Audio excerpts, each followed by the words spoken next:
I stepped out of the car and entered the campus as the early autumn sun shined on my face. Surrounded by earthy hues, I breathed in and felt a sense of homeliness from the fresh, calm air with a slight pine fragrance. As the leaves turn from green to red, the transitional fall season celebrates change as it marks the start of something new.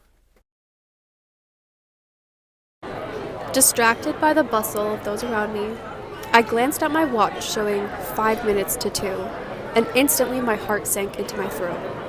The slow wander immediately turned into a speed walk in hopes of making it across campus on time.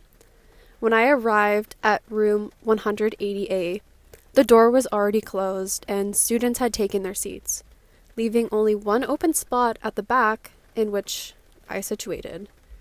I felt submerged, 50 feet underwater, running out of oxygen, forcing me to hold my breath and surface, grasping for air. The class continued as usual.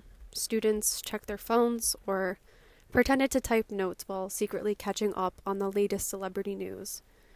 However, this sinking feeling still weighed on me as I tried to write down every word flowing from the professor's mouth, but it was extremely hard. Before I knew it, the clock struck 3 and class had finished for the day. I felt instant relief.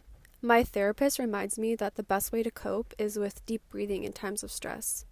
This technique is impossible when the walls of anxiety are so high, you can barely see over them. Maybe it's because I forgot to take my pill this morning, or perhaps it's due to the lack of sleep I've gotten over the arrival of my first day. Whatever it was, it had to wait until I got to my next class because time kept moving, and that day it wasn't slowing down for me.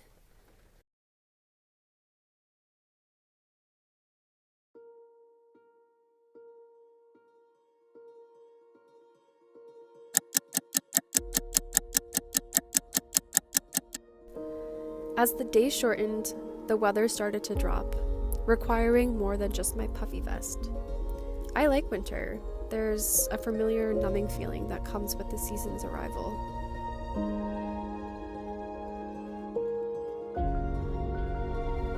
The campus doors began to get icy, and when they opened, the cold blast of winter air would hit my face, almost reminding me to breathe.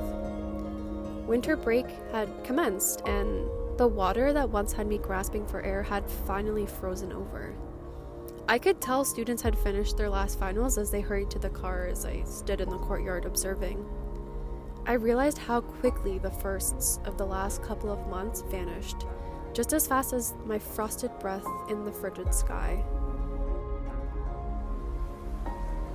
What would my therapist say now that the war of anxiety on my body is over? Would she teach me another breathing technique or prescribe less of my medication? Although it had stopped, I knew for sure that after Christmas break, I would be right back to that sinking feeling. The winter semester came and went, and even though the nights were still long, a sense of light formed each day's end, until I realized it was coming from within.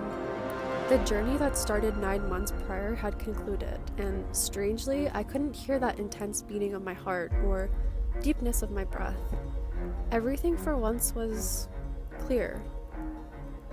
The stigma around medication and therapy that once scared me may have finally led to some clarity. The seasonality of my emotions reflects the light and dark of the seasons themselves. As time passes and the journey continues, it's only through the processes that experiences get easier.